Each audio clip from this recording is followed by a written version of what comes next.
Ex-cons of Reddit. What was the hardest prison habit to break after being released? Not me personally, but I know a guy that said after he got out he just wanted McDonald's. When he got there he spent 20 minutes staring at the menu trying to decide what to order because he wasn't used to having choices. Staring at sharp things. Like there's no desire to use them inappropriately, but you are just kinda shocked they're there and available for use. You might be surprised what qualifies as a sharp object. I remember whenever someone tried to hand me a knife or something to cut veggies, I'd be afraid to touch it. Glass was the biggest thing though, just mirrors in all the bathrooms. Real ones. I could smash that crap and have a big jagged weapon. I can't believe this Italian restaurant has such a dangerous thing in their bathroom. Stopping thinking of objects as weapons is hard. One of my foster sons came to us from juvie. Every meal his arm was around his plate and he wolfed down his food. My mastiff couldn't keep up. He always ate back to the wall hunched. Took my wife and I a month to show him no one would take his food and we had plenty more. Funny part is he went in the Marines and did 8 years, got out honorable and is now working in corrections. I still like having a stash of ramen packs somewhere even if I'm not going to eat them. That's just smart. You never know when you might be hungry and have no other food. Taking a crap with my underwear up to my thighs to hide my junk. It took a long time to go back to pants around the ankles. I still do that. I forgot it wasn't normal until my girlfriend pointed it out. Not wearing shoes in the shower, eating with forks and knives, having salt and pepper for food, not always having to watch your back, being able to get food when you want it, and just get up and leave to go for a drive or something. I don't smoke, but every time someone offered me a cig I would pocket it. On the inside that's a buttering chip. Took me about a month or 2 to break. I eat fast. I don't sit with my back to the door in public. I always scan crowds constantly. I question why people are nice to me. I carry extra clothes, water, and various other things in my car in case I need it. Not a hoarder but harder to get rid of stuff. I don't like being away from home overnight. I also quit eating boiled eggs. I over-season my food, and I refuse to drink Kool-Aid anymore. Hoard feminine hygiene products. We were super limited on the number of pads or tampons they gave us. They didn't give any to the women in holding cells. There was dried and fresh menstrual blood on the floor and concrete benches, and a drain in the middle of the rooms like they intended to hose down the room, but if they did it was not often enough. I didn't use a fork for a few weeks. Ate everything with a spoon without thinking. It's not the most interesting thing but I hadn't noticed it posted here. Same, I tried to cut a steak with a spoon and my dad was like, "You are free now."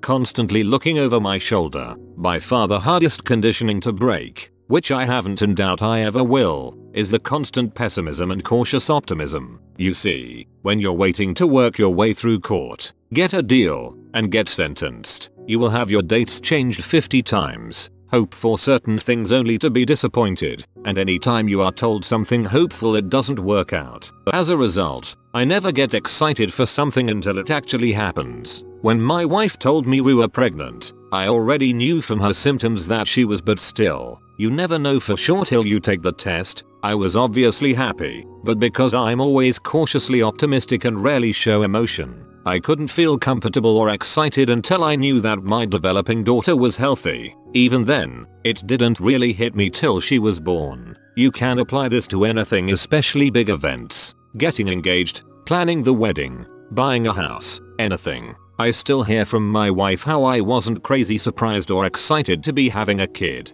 I actually was the half of the relationship who was dead set on a kid when my wife supposedly could have gone either way. You just can't get your hopes up or look forward to anything until it is here or has happened. I've been home over 7 years now and with my wife for 6.5. She's truly the catalyst that motivated me to truly change my life and to not give any more of my life to the system. But she'll never know how happy she makes me because she misinterprets my cautious optimism, realism for pessimism or indifference.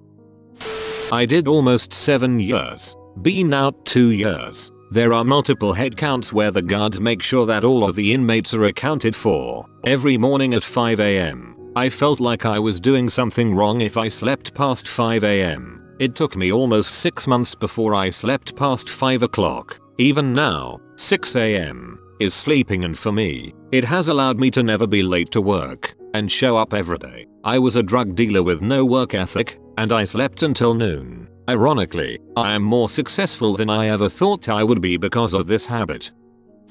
I had to completely change my sense of time. I agree with all the people who said they ate super fast, but then we would slow walk back from the chow hall any excuse for a few minutes more outside. I made sure I never consolidated enjoyable things. If I had a snack, I ate it and concentrated on it. If there was something good on TV, I watched it. Now, I'll snack while I watch a movie because there aren't enough hours in the day, but on the inside I was trying to make hours and days go away. I've got a good job now and nice respectable friends, but I still react to confrontational situations more quickly, decisively and efficiently than they do. I'm able to pull back at the last minute, but it's pretty clear that violence is not a tool in their arsenal. Taking as long as you want in the shower. For the longest time after I got out, I took less than 5-minute showers. I spent 72 months in prison for a tragic car accident that I had caused. After I was released, I kept telling my wife exactly what I was doing without her asking. She thought it was funny at first, but after a few weeks of it she was starting to get bothered. Not an ex-con, but my stepdad has been in and out of prison for the majority of his life. He always said that whenever he gets out of prison you're so used to it being loud all the time that when he got home he couldn't sleep because it was so quiet.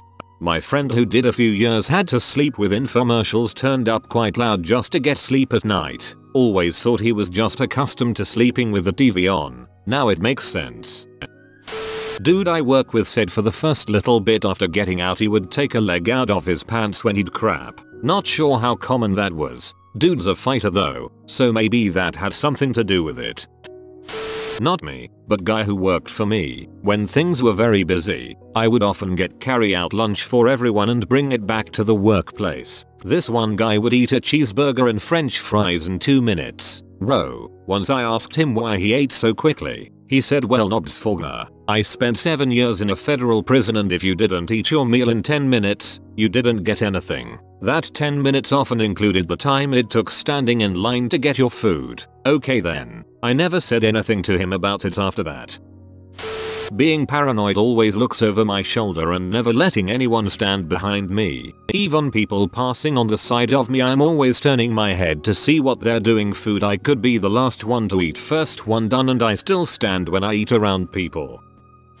Doing laps. In prison, every time you get time on the yard, you do laps. Seriously, almost every single person does it too. When you get out, it's hard to break that habit. Making prison commissary only food. Everyone around me thinks it is gross as heck to throw summer sausages, pickles, cheese, Doritos, Cheetos, and such into my ramen noodles, but good lord, I can't stop, and I have been out for 5 years. My ex would sleep a certain way all the time. To me it seemed like he was sleeping as if he was in a coffin, his arms crossed, and wouldn't move the entire night for a couple months. He eventually broke that habit. I did that too when I was in. Not because I was afraid of getting uphead, but because if someone came at me when I was sleeping, it was the best position to be able to defend yourself. I'm a stomach sleeper normally.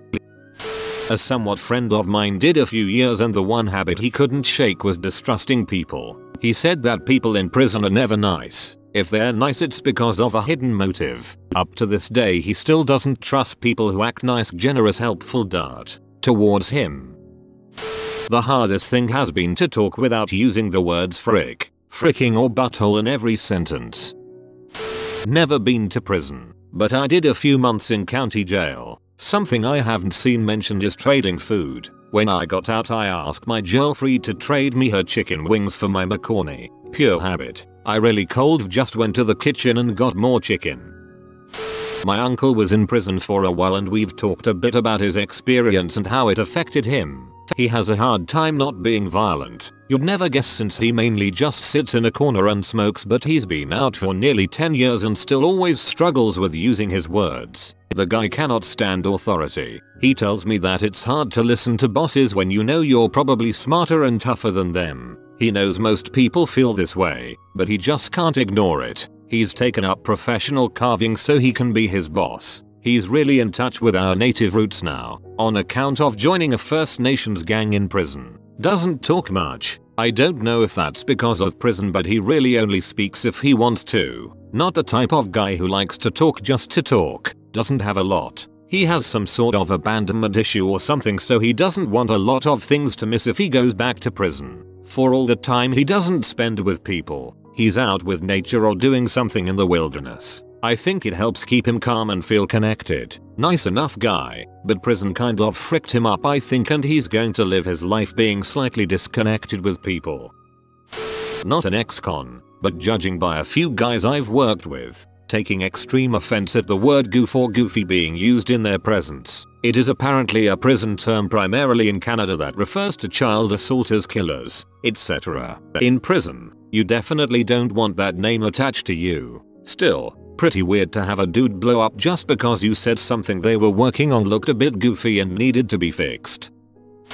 Having your head on a swivel, protecting your personal property in an obsessive manner, and sizing everyone up. When I was locked up, I always knew what was going on 360 degrees around me. Only the last unit I was in had lockers with actually locks. So before that, I had to protect my commie, paperwork and books all the time. Most people would fight you to take your crap because that is the respectful way to do it. Big cat burglars are the worst. They sneak around and take crap. They get fricked up by everyone when they get caught. It is code. You want my crap? Come get it. Not sneaking around and steal it. I've been out for almost a year and a half, but I still constantly size people up. No matter where it is. Grocery store, Walmart, walking down the street. I still analyze each person and figure my best course of action if we have to fight.